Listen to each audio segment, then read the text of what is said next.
بچوں کو کس طرح ڈیل کیا. میں روزانہ میرے پاس بچہ گستاخ ہے، بچہ نافرمان ہے، باپ جی بچہ اب سنتا نہیں ہے، بچہ یہ ہے، بچہ وہ ہے. ایک نبی کی حدیث سن لو، بچے تمہارے غلام ہیں.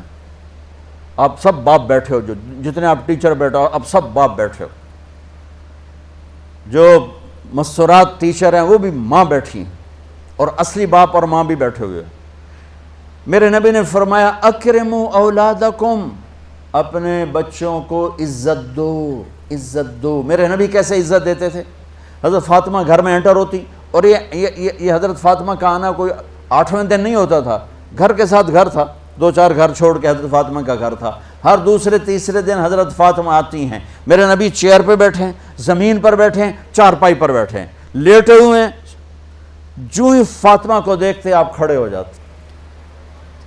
سبحان اللہ. کوئی اپنے بچوں کے لیے کھڑا ہوتا ہے؟ آپ لوگ کلاس روم میں آتے ہو تو آپ کے لیے بچے کھڑے ہوتے ہیں، اور میرے نبی کیا یہ بچے آپ کی اولاد ہیں؟ میرے نبی کھڑے ہو جاتے، اور وہیں نہیں کھڑے رہتے تھے بلکہ تیزی سے آگے بڑھتے تھے، اور جا کر حضرت فاطمہ کا ہاتھ پکڑ لیتے تھے مسافر کے، اور پھر دیکھو مجھے یوں بوسہ لیتے، پھر ہاتھ پکڑے پکڑے پکڑے لے کر آتے، پہلے حضرت فاطمہ کو بٹھاتے پھر خود بیٹھتے تھے. تو پھر کیا جنت کی عورتوں کی سرداری مل گئی. اپنے زبان کا بول میٹھا کرو، اپنے اخلاق اچھے کرو، اپنا چہرے کو خوبصورت کرو. جو اللہ نے دے دیا ہے، اس کو مسکرانے سے سجاؤ. مسلمان کو مسکرا کے ملنا بھی صدقے کا ثواب ہے. اور اس موبائل نے تباہی پھیر دی ہمارا. بچہ بات کر رہا ہے اور اماں لگی ہوئی ہے ڈرامے دیتے، ہاں بتاؤ سن رہی ہوں، بکو کیا بک رہے ہو، سن رہی ہوں. دیکھو اللہ کے واسطے یہ فون ہے بھائی، فون ہے، اسے ضرورت کے لیے استعمال کرو. اس کو اپنے لیے لعنت مصیبت نہ بناؤ. ایک خاتون پیپر چیک کر رہی تھیں، ٹیچر تھیں، تو چیک کرتے کرتے رونے لگیں. تو ان کے خامند نے پوچھا کیا ہوا؟ تو انہوں نے پیپر آگے کر دیا، اوپر roll number dash dash dash. تو اس میں تھا کہ تم کیا بننا چاہتے ہو، ایک کویسچن تھا، تم کیا بننا چاہتے ہو. تو اس بچے نے یہاں سے شروع کیا، I want to be a smart phone. یہاں سے اس نے یہ بات، چھوٹے بچوں کا پیپر. تو وہ پڑھا کہ بھئی میں اسمارٹ فون بننا چاہتا ہوں، چونکہ میرے ماں باپ جتنا فون کو اہمیت دیتے ہیں اتنا مجھے اہمیت نہیں دیتے، تو میں اسمارٹ فون بننا چاہتا ہوں. تو اس کے خامند نے کہا تو اس میں تو کیوں رو رہی؟ کہا تمہیں پتہ ہے یہ رول نمبر کس کا ہے؟ کہا نہیں. کہا یہ تیرے میرے بچے کا ہے. میرے نبی نے ایک زندگی سکھائی. آپ گھر میں آتے تھے مسکراتے ہوئے آتے تھے، اظہار محبت فرماتے تھے. عرب کے ماحول میں بیوی سے اظہار محبت عیب تھا، اور گرل فرینڈ بنانا ایک فخر تھا. آپ لوگ کٹھے پڑھتے ہو، اس لعنت سے بچو. باعزت آئے ہو، باعزت چلے جاؤ. اپنی شادیاں ماں باپ کی رائے سے کرو، ماں باپ کی دعائیں لے کر کرو، اپنے فیصلے خود مت کرو. یہ کیا کریں، اب بچے بچیاں کٹھے پڑھتے ہیں تو اس قسم کی لعنتیں چلیں گی تو صحیح، لیکن میں جتنا بچ سکتے ہو بچو بچو. اپنے فیصلے ماں باپ کے حوالے کرو، اپنے فیصلے ماں باپ کے حوالے کرو. چونکہ جتنی عشق کی شادیاں ہوتی ہیں وہ ساری ہی ناکام ہوتی ہیں. عرب کے ماحول میں اظہار عشق بیوی کا عیب، اور گرل فرینڈ کے لیے اشعار.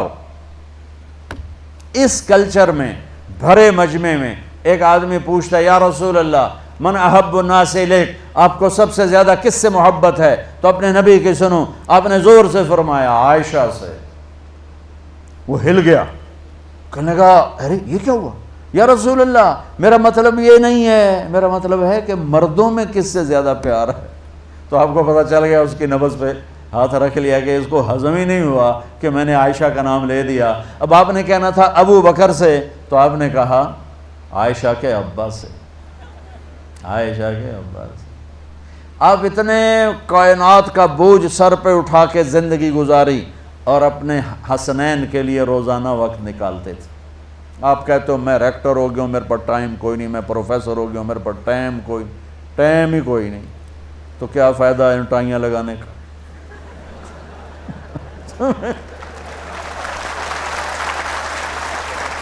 تمہارے لیے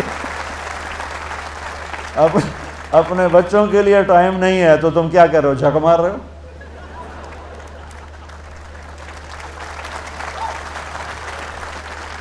میرے نبی سے زیادہ مصروف کوئی آئے گا؟ بولو، جواب دو زور سے۔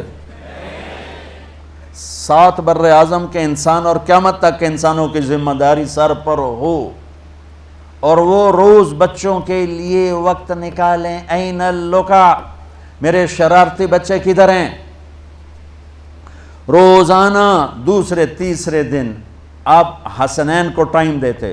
اب کیسے ٹائم دیتے؟ دیکھو ان کے لیے ایسے آپ ان کے لیے ہاتھ بھی بچھا دیتے اور پاؤں کے گھٹنے بھی اٹھا دیتے، ہاتھ اور گھٹنے لیول کر کے، کمر پورا جیسے سواری کا ہوتا ہے۔ آؤ بھائی بچوں اپنے اونٹ پہ چڑھ جاؤ، دونوں بچوں کو اوپر چڑھا کر کمرے میں چکر لگاتے، پھر کہتے تمہارا اونٹ کیسا ہے، پھر دونوں کو اتار کے زینب کو اوپر چڑھاتے، پھر کہتے اوپر سے آ گئے حضرت جابر ایک دفعہ کہ حسنین اوپر چڑھے ہوئے تھے، بڑی عالی شان سواری ہے بھائی، تو میرے نبی نے نیچے سے کہا بڑے عالی شان سوار ہیں بھائی،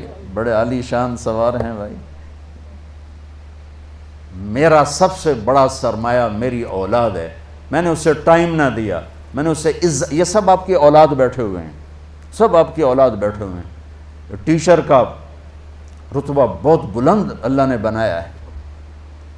میرے نبی ٹیچر بن کے آئے، بادشاہ بن کے نہیں آئے، حاکم بن کے نہیں آئے، تاجر بن کے نہیں آئے، میرے نبی معلم بن کر آئے، مقدس ترین نسبت۔ یہ سب آپ کی اولاد ہے، یہ اگر اچھے انسان بنتے ہیں، میرے 5 بچے ہیں، کتنا کو صدقہ جاریہ بنیں گے؟ آپ کے 10,000 بچے ہیں، اگر یہ ایک بچہ صحیح چلے، نیک بنے، آپ خود سے جو کتنا بڑا آپ نبیوں کے ساتھ اٹھائے جائیں گے۔ یہ اتنا عالی شان مرتبہ ہے انسانیت کے لیے، معلم بننا، ٹیچر بننا، لیکن پھر نبی کی زندگی پڑھو، نبی والے اخلاق پڑھو کہ میرے نبی نے کیسے زندگی، کیسے خوبصورت طریقے سے اپنی اگلی نسل کو سنبھالا۔